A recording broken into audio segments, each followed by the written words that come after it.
Kia ora koutou. Good afternoon, everyone. Welcome to this council briefing, the next one in our series of long-term plan, as we head towards our draft long-term plan that'll come out early next year. But thanks for being here. Those of you online, welcome as well. We're going to get straight into it, and I'll pass it over to Mark to lead us through. Thank you, Mark. Thank you, Mr. Chair. Good afternoon, everybody.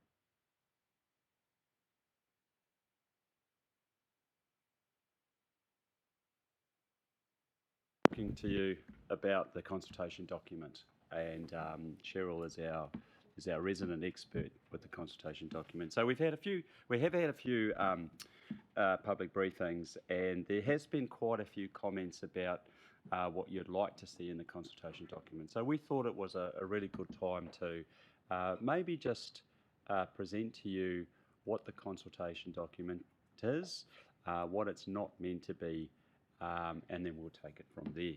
So it's a short public briefing today. Hopefully we can have you out by 3 o'clock, but we'll see how we go. Just please fire questions as we go.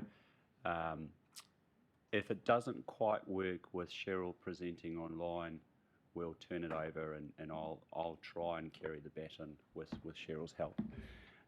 So we've got a financial recap there. It's just a picture. I won't even talk to it, but I'll show it to you, and then we'll move straight into the consultation document. So we'll start off with what is a consultation document and what actually has to be in a consultation document. It is actually prescribed by legislation. We'll talk about what makes a consultation issue. What do we consult on? How do you select what you consult on? We'll show you at this stage our preliminary thinking of what the draft straw man of the consultation document will look like. And then we'll finish off with key takeouts. And then the last slide will just be what's coming up next week. So just the financial recap, we've had a really good three briefings on the financials, and so this is just where we're at. The rates is 12%, the net, this is all for year one, average rates increase at 12%, net debt 295 and capex 71 million. So that hasn't changed from Tuesday. So I'm going to hand over to Cheryl, and Cheryl will take you through the next few slides. Better unmute, hadn't I? Hi, kia ora everyone.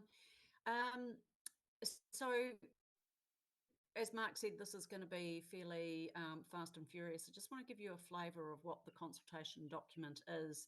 The legislation, for those of you that have been through LTPs before, has shifted over the last several years, and focus is now on the consultation document, which is if you think about it, one of the key steps in doing an LTP is that consultation with the community.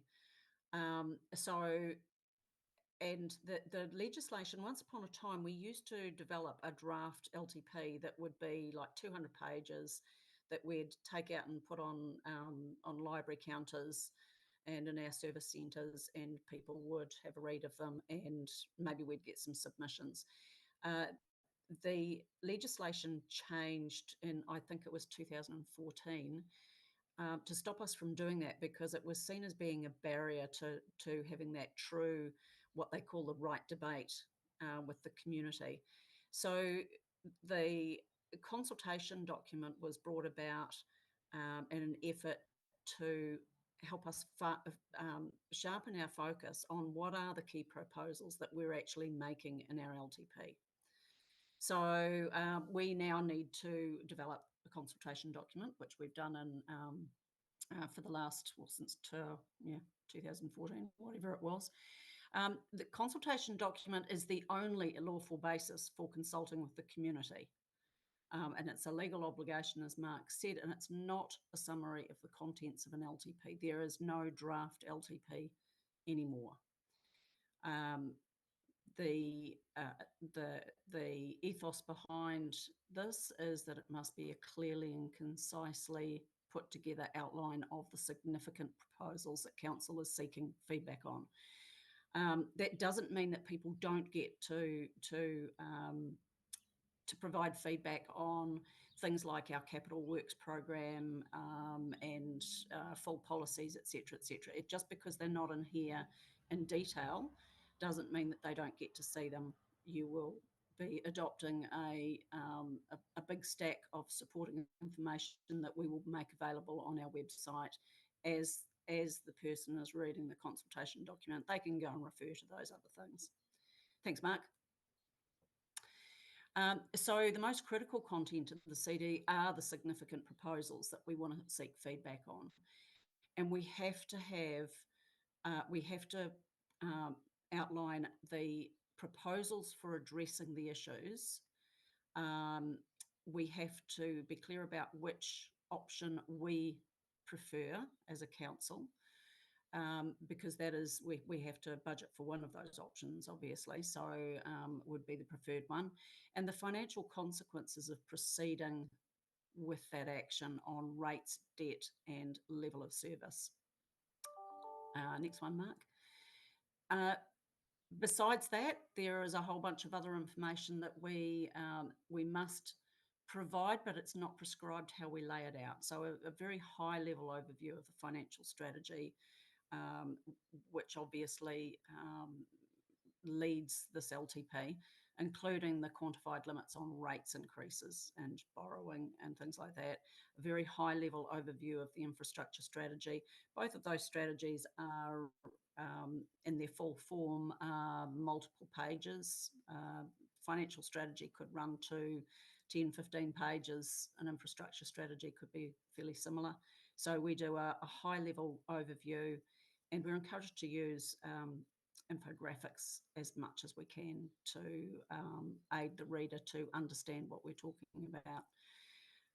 Any proposed significant changes to the way that we fund OPEX and CAPEX, including rating system changes, must be in the consultation document. And we must say where people can go to get the supporting information and how they can have their say. The consultation document is also fully audited, so it has to have an auditor's report included in the back of it. So there's a few things that the legislation is very clear about what can't be included in a consultation document.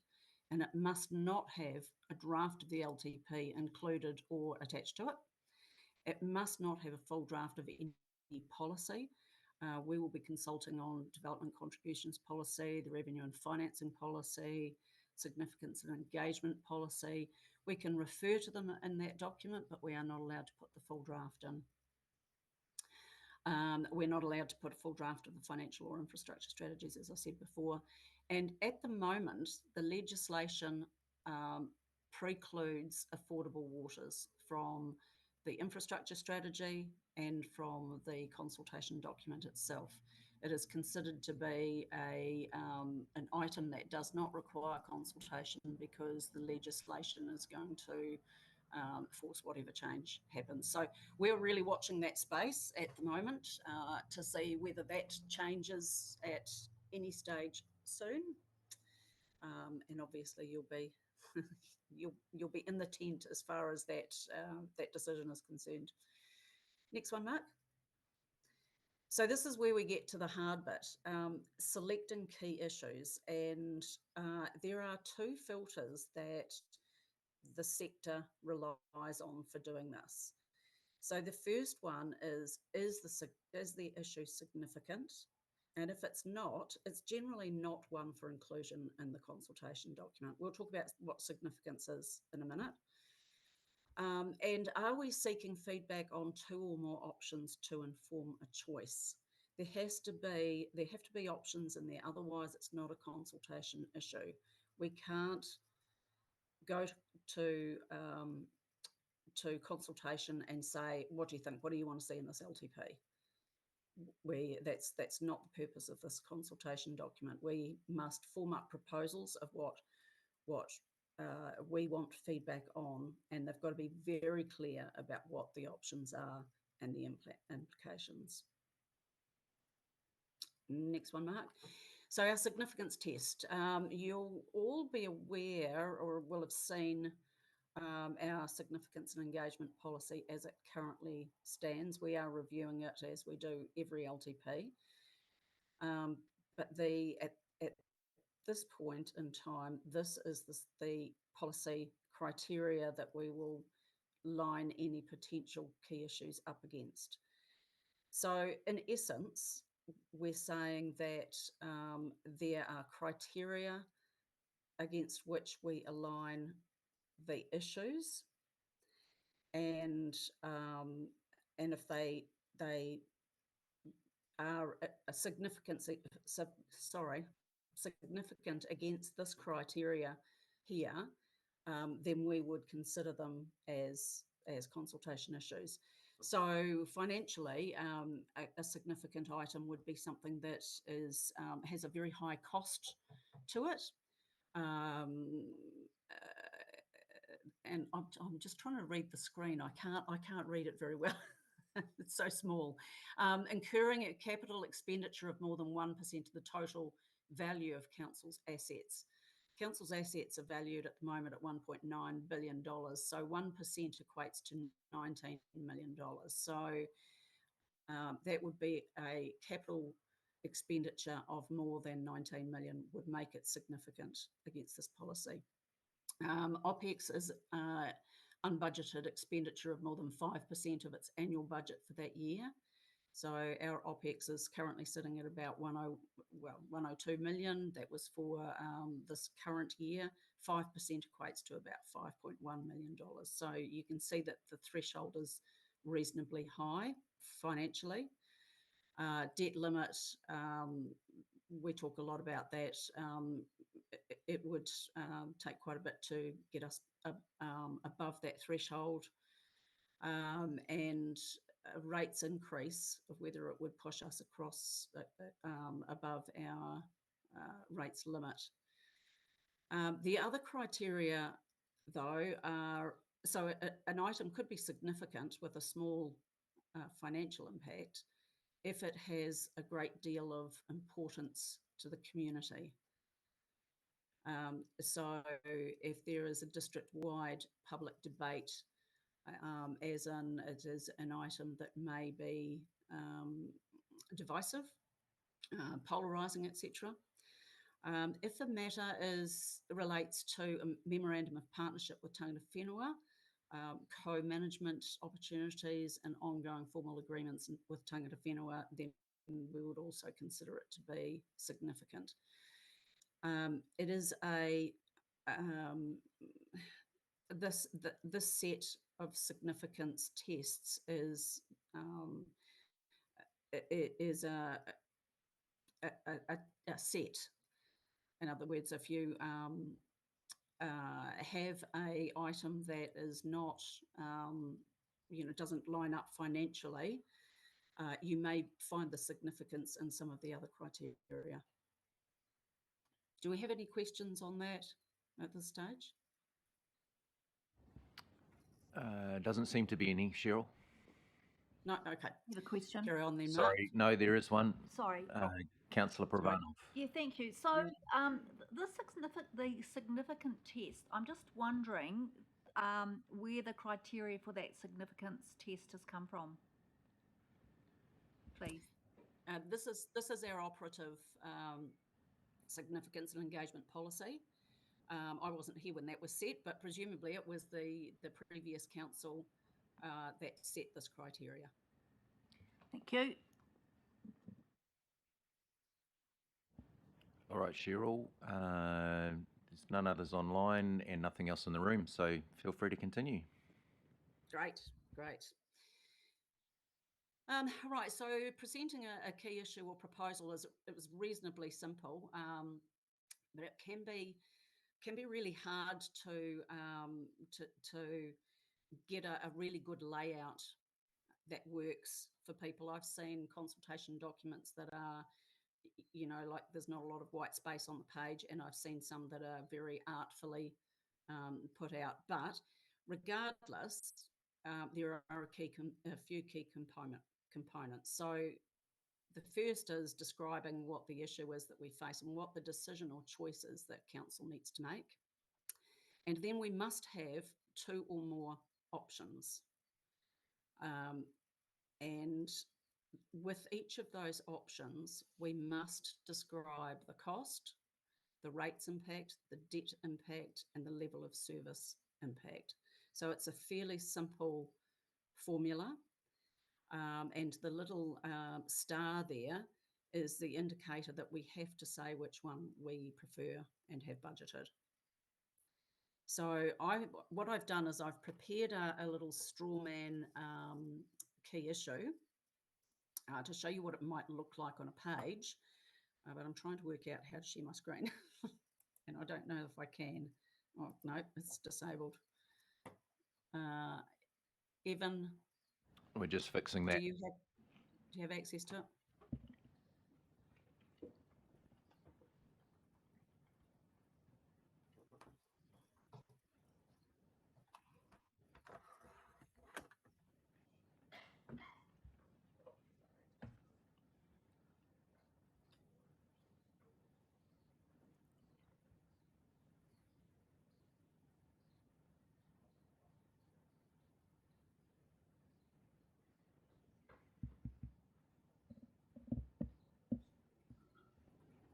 Try doing a screen share now.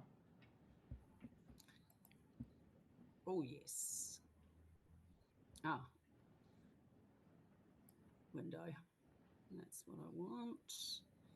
And also I scroll until I find the window I want.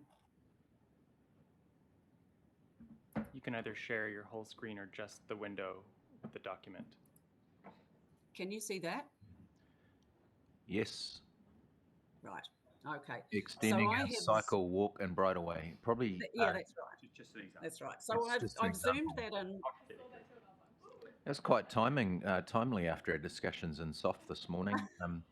Can you enlarge the size of it slightly on that page? Yes, I will. I just wanted to show you how it kind of sits on a page. And before we dive into the detail, you'll see that there's a lot of Latin in there, a lot of lorem ipsum, just as placeholder. So I just picked a topic out of thin air to show you what it might look like on a page. So let me just start.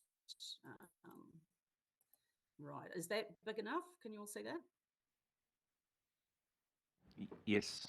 It's also on our LG Hub as well if people want to open it on their own screen. Yes, yeah. So in essence, nice little catchy title. It could be a question. Should we extend our cycle, walk and bridleway network? We'll get creative about how we sort of draw attention to the headline.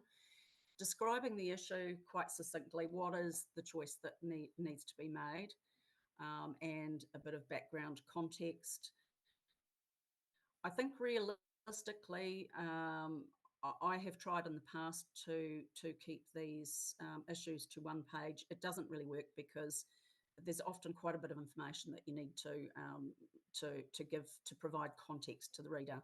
So a couple of paragraphs to explain an issue that might be worth millions of dollars is that's pretty big ask. But anyway, so we explain what the choices that needs to be made, and then we say let's look at the options. We describe the option. We label whatever is our preferred option there, as you can see the star on the right hand side there. And you can see here that I've got in green text, this option requires an investment of X million dollars in whatever year. Average impact on rates, impact on debt, and impact on levels of service. So that is the formula for an option. And as you can imagine, there's quite a bit of financial work that goes into confirming those impacts. So the sooner we know what the consultation issues are going to be, the better. So all of the options must be presented. I've got 2 here on this page. And then I say at the bottom, what do you think? Should we do this or should we do that? And we'll have a a submission form in the document that will ask that specific question, and same with the portal online. So those doing a submission online will go in there and we'll ask them a question. So that should be, it is actually really quite straightforward to get those results and analyse them doing it this way, rather than just asking, what do you think we should do with our cycle trails?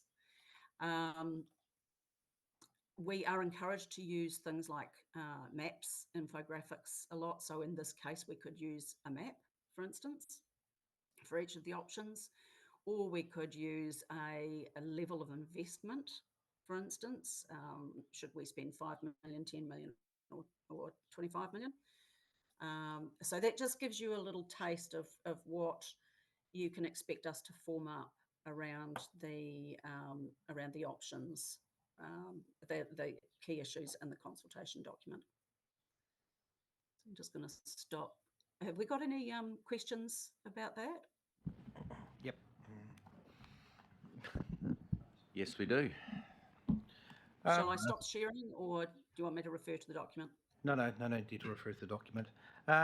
In regards to, just bear with me here for a second, when we put this out, are we're talking, let's just say for argument's sake, we're at a 9% increase of rates. Mhm. That's what we're going out to Mhm. consult on. Yeah.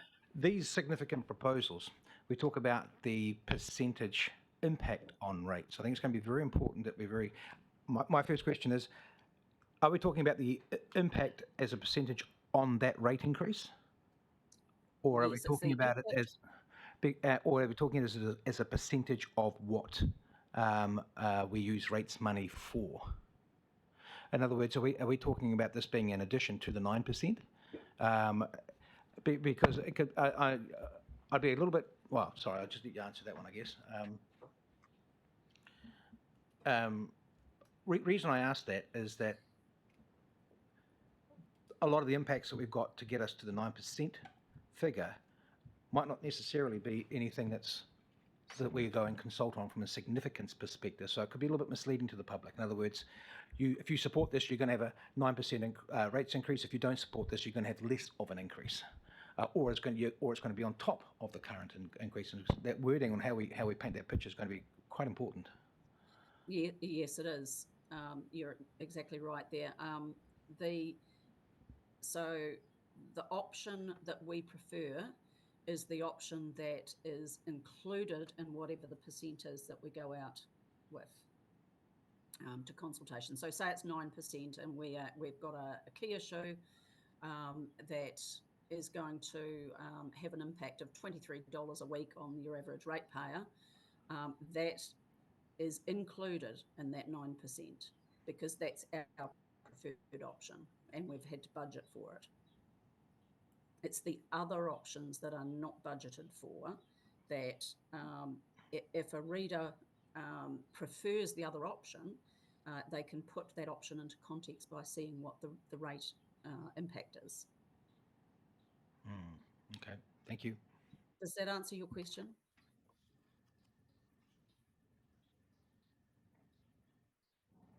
Sort of. Mark might be able to help us to answer this.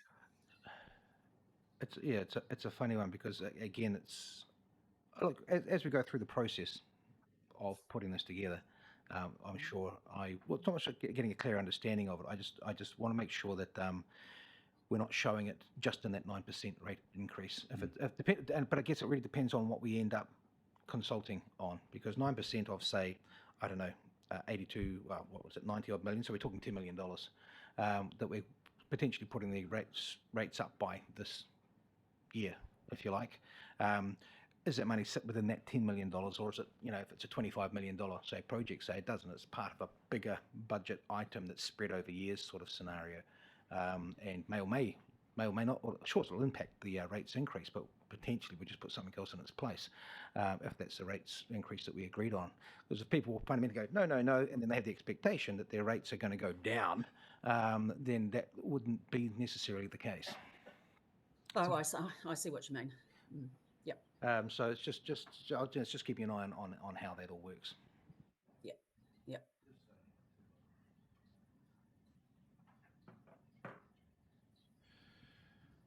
Jocelyn, and then we'll go to Liz online. Thank you. So I'm just looking at this significant engagement policy. So I think it was last reviewed before the last long-term plan. So is it reviewed during this process as well? And I'm just wondering then if there were questions around what we consulted on, shouldn't it be done before we actually put the consultation document out? That's my first question. Yeah, I do see your logic, and it's something that's always seemed a bit illogical to me.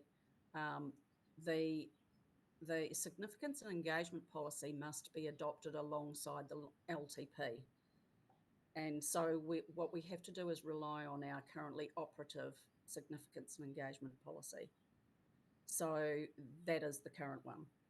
We are coming to you on, I want to say it's the 7th of December with policies. So the significance and engagement policy will be coming to you then. 12th.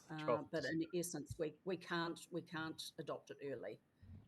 It's got to be adopted alongside a long-term plan. So hence the reason why we have to use the currently operative one to determine our significant issues whilst we're building reviewing that same policy. So thank you for that. So in a nutshell, basically what was decided 3 years ago still stands, and if we make any changes, then it's not going to be applied for another 3 years. Actually, no. No, it will apply from 1st of July. Okay. Yeah, from the 1st of July 2024. Yeah, okay. That's when it'll apply. Thank you. So then my other question relates to, because we've talked about service levels and KPIs and stuff like that. So in terms of those, I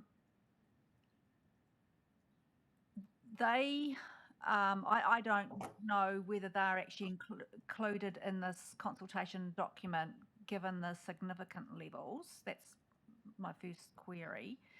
And then they're not signed off until we sign off our LTP again.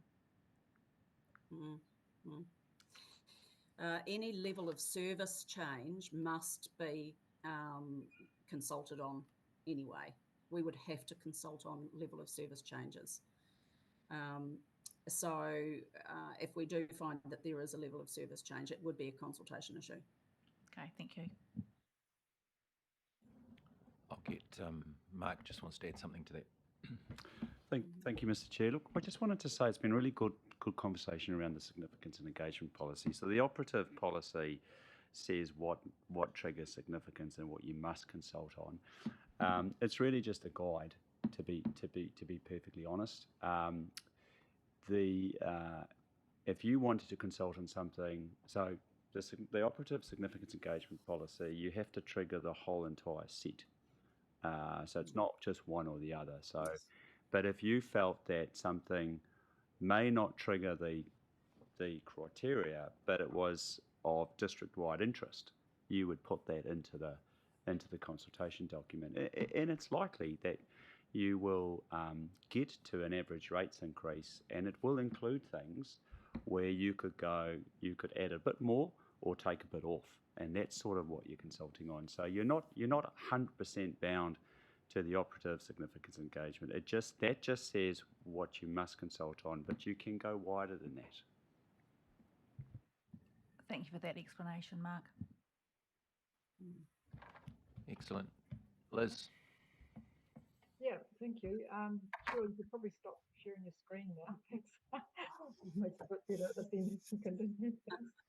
Look, I just want to be really clear on the rates increase. So, we've been talking 8.99%, whatever. Are we able to, just for argument's sake, plan on a 12% rates increase, or is that kind of out of bounds, so to speak, based on what's been agreed previously? I'm not sure I understand the question. You're saying, can Well, we? Are there any limits based on what we've previously agreed to the extent to which we can plan on a rates increase? No, no, there's no limits on, No you could put limitation. out, no, you could put out a rates increase of 20%. Sure. The only criteria is that the consultation document should serve to explain what's driving that Yep. Okay. Thanks. That's all I need. and provide some options. Okay. Thanks. Thanks, Liz. I can't see any other lights or questions, so Cheryl, we can move on. Let's crack on then. Mark, can you shift the slide? There we go. So aside from our key issues, Mark and I had a little bit of a brainstorm about proposed content over and above those issues. So I've done a little bit of a sketch on a piece of paper. I'm looking at a consultation document that's about 28 pages long. It'll be a booklet style, colour printed with a staple in the spine. And it will have, I'm proposing that we have a welcome from the Mayor and the CEO, as we usually do in these types of documents, some kind of double page spread on our operating context, meaning, you know, what's happening in the district, what do we need to plan for. It should include things like growth, what sort of growth are we expecting, the current economic conditions at the moment with high inflation and interest rates, and what we think the outlook might be. Key assumptions that our proposals are based on, and probably a number of other things that kind of give a good picture of what we think this district is experiencing and how we want to respond to it. Strategic direction, this will be our community outcomes and council's priorities.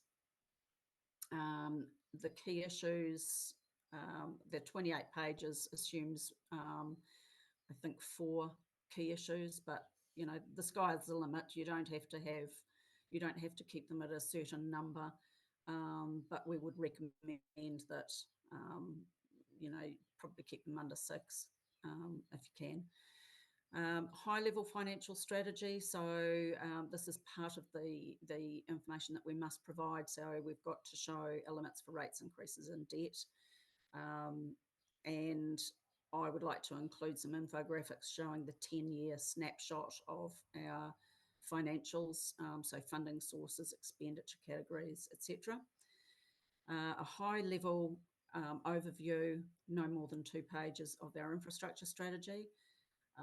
You know, how we plan to manage our assets and the key decisions we'll have to make over the next 30 years, plus a list of major projects.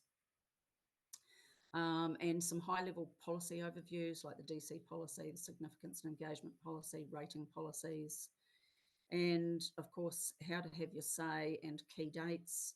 I would recommend a submission form that, although we want to, if we can, drive submitters to make an electronic submission, that makes it easier for us to collate and analyse the results. We must also provide mechanisms for people that do not want to do that electronically. So in my experience, a submission form that can be cut off the back of the consultation document works quite well. So our timeline to develop this is fairly short. I've done quite a bit of work on some of the content already, but our draft design and structure is being developed at the moment, and what we're looking for from you good people is consultation issues that we will include in there. We need to understand what they are, what the options are, and which is the preferred option by the time we knock off at Christmas, so that we can complete that document and give it a good strong polish over the Christmas break and into the new year before we start the audit process. The audit process typically will force us to make edits as we go. Auditors will always find things that they don't like or that they don't think are strong enough or explain the issues well enough. whatever. It's a kind of a panel beating exercise as we go through that with EY, with the auditors. So we have about a month of audit activities. On the 20th of February, we are planning on coming to a briefing with your good selves to show you the final version of the consultation document and the supporting information that you will adopt on the 28th of February. I think it's the 28th of February, yes. The last day of the month. No, it's the 29th. Then in the first week of March, we will start consultation or consult for about 4 weeks. And given the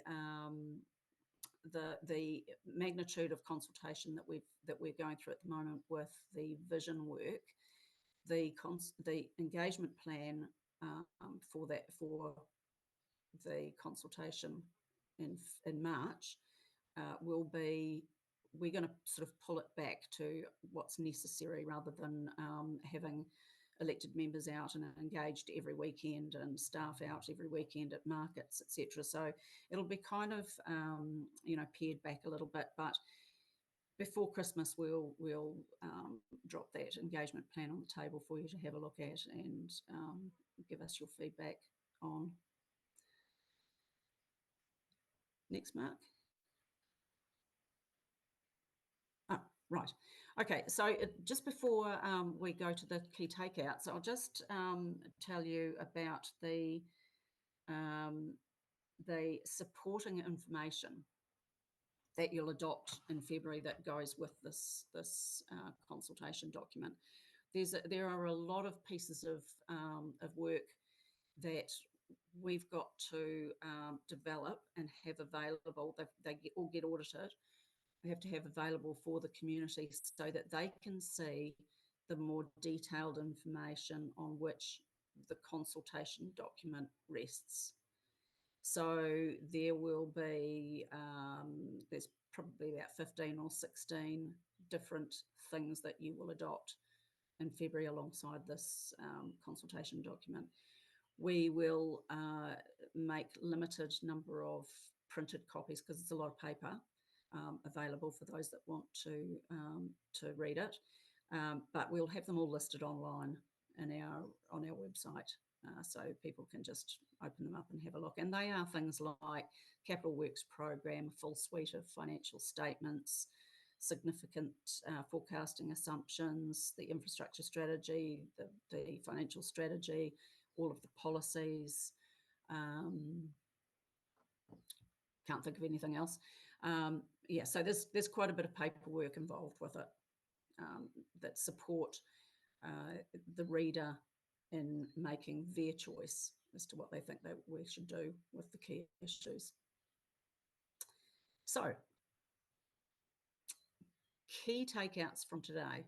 We must develop a CD that clearly and concisely outlines all significant proposals that we want feedback on. We must also include those dot-pointed items that I just went through before, high-level overview of financial strategy and infrastructure strategy, any significant changes to the way that we fund OPEX and CAPEX, including rating system changes, and how the public can find this information, have their say, and the audit report.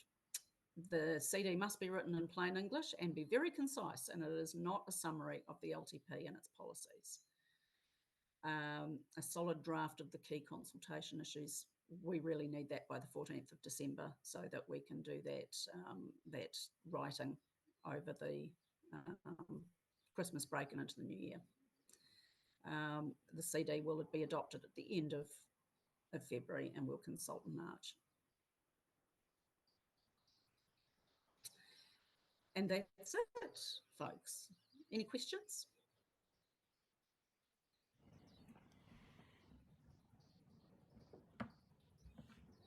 I think there's a stunned silence around the room. No, Sophie's put her light on. Oh, and Liz has got a question online as well. So just in terms of the significance and engagement stuff and also the conversation that we'll have on the 7th of December around the rating system review, so anything that comes up in that conversation, such as the potential for a climate action targeted rate, that's a time for us to potentially look to weave that into The Yes. consultation document? Okay, cool. Just checking the state. Yes, so yes, that's been tabled, and we have discussed that. If council wants to go ahead and propose that, yes, that would be something we'd have to consult on. Yeah. So any change to the rating system we have to consult on? Yeah. Yes, definitely. Yeah. Yeah. Liz, online. Oh, yeah, look, I just wanted to check whether we've got a session booked in where we thrash out what the key issues are to go into the consultation document. Yeah, we So do. when So that is. it's at the end of our When- briefing we get Yes. Tuesday. Yes, we do. Yeah, the next two sessions, so we've got the 28th of November and the 30th of November. What will happen between now and the next workshop is, or briefing, is that SLT will have a crack at coming up with some recommended issues, and then get some feedback and your thoughts on it. If anything occurs to you in the meantime that you think definitely measures up as a key issue, please let us know. So who do we let know? You Yourself could let or Mark know, let Mark Mark know? or myself. Yep, okay, cool, thanks. Okay. Thanks, Liz. We've got one Anything other. else? Cheryl, yeah, Martin in the room here. Okay. Yeah, through you, Mr. Chair. And yeah, actually, that was a question one of the questions I had was when that's been answered. I'm curious to know, I guess, or like some feedback on. We talk about rates being a blunt instrument. We talk about central government really needing to fund local government but better than what it is, et cetera, et cetera. Is it an appropriate place to talk to this or to perhaps put our position in this document for making the community aware of what our thoughts are, that sort of stuff? There's a couple of things from the remits from Local Government New Zealand that we could cherry pick out that issues that are potentially of concern to us, especially around, there's a constant argument or conversation in the public domain around, rates being unaffordable, et cetera, which we all agree on. Well, so I should say not unaffordable, but as perhaps potentially being maxed out in that space. We have the 50-50 funding for roading. Why aren't there any options to have better funding for the infrastructure coming out of central government? Is that an appropriate place to have a conversation like that, or to put information out for the public to get some understandings? Yeah. I would see that as part of the. I talked about the content being our operating environment. I think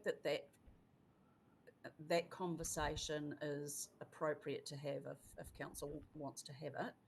I wouldn't consider it to be a consultation issue, but it is certainly a part of our landscape, isn't it?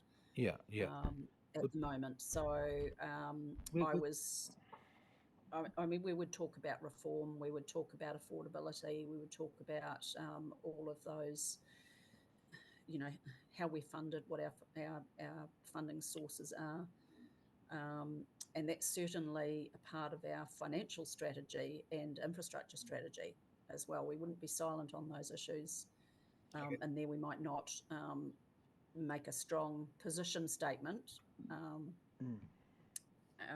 Perhaps Mark can weigh in on this, but yes, certainly we can. If we feel that there are items that are of importance to the community, then there's nothing stopping us from putting them in that consultation document. And the intent of the legislation is to stop us from putting out a 200-page document full of stuff that people don't understand and won't read. Fair enough. And would we when would we discuss that 26th, 28th, 28th and 30th sort of time bracket? Because I'm again wary that it'll need to be signed off by the 14th of December for as part of the draft. Yeah, we won't be bringing a highly formed, polished draft to you.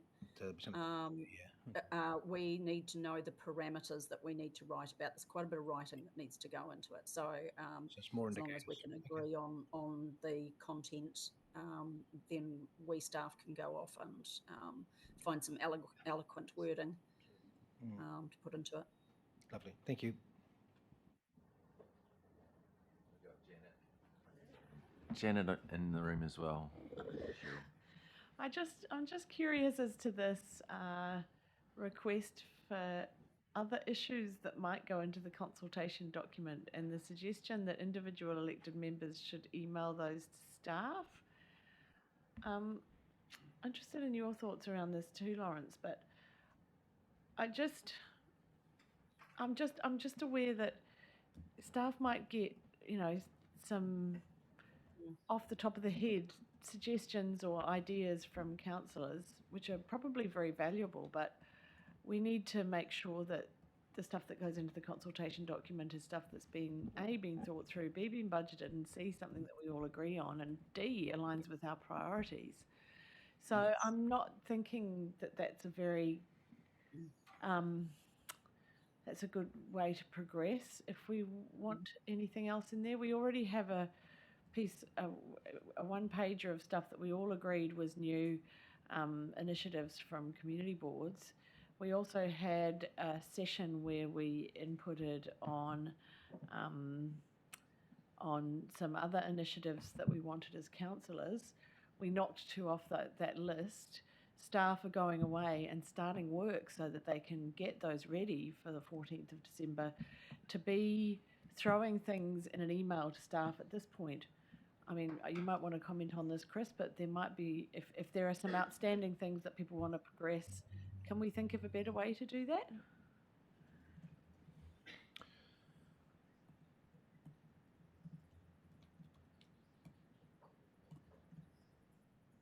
Sorry. Yeah, I think we've previously had some discussions about the fact that I want to say that this is a marathon, not a sprint. And to your point, Janet, we have got a short list for this LTP of councillor and community board initiatives that we are working through, and we're going to be coming and talking to you about on the 28th and 30th, and then on the 14th, so that we can just show you how we think they already fit into what is underway and where there is any gaps, because there's actually a lot of good synergy between those things. As part of Vision Capity and our next steps around pathways, we're also going to have the opportunity to build some things into the longer term trajectory. So I think it's important that we don't try to do everything now. And also, I think to be able to talk about something as a significant item, I feel like we need to tell people what it is. And the timeframes that we're talking about are in the next couple of weeks, talking about some stuff, and then early next year. We do not have 8 months to go through and unpack something to put in a document. So I think we need to be slightly pragmatic. That's what I would add. And just note, there's more work we're doing. There's more opportunity. This is not the only place that we can actually start to talk about what we're trying to do in this district, and working with our iwi partners and the community as we start to shape that up.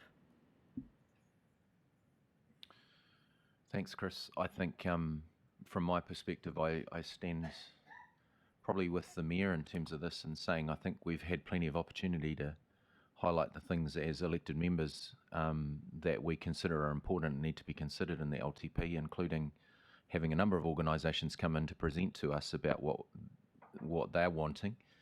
I think it would be concerning if individual elected members or start instructing staff what to look at and create more work streams.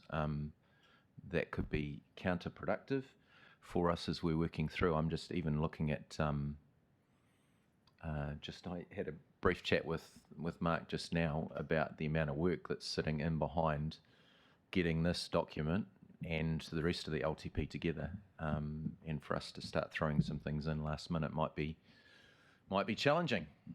So those are my thoughts. But Liz, you've probably got some comments.